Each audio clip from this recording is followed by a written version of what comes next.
ปีผ่านมาได้ตกอยู่ในความมนหมองมืดมน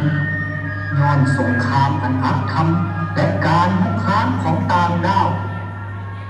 ภายใต้การนำพาของพรรคประชาชนปฏิวัติดาว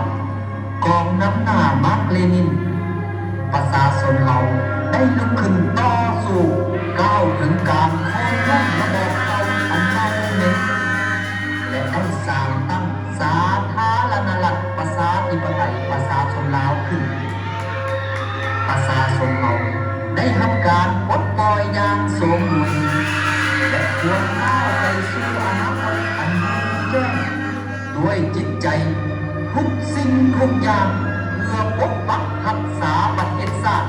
เพื่อก่อสร้างสังคมนิยมทุกสิ่งทุกอย่าง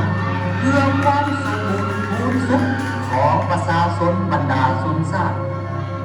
ประเทศชาติยืนยง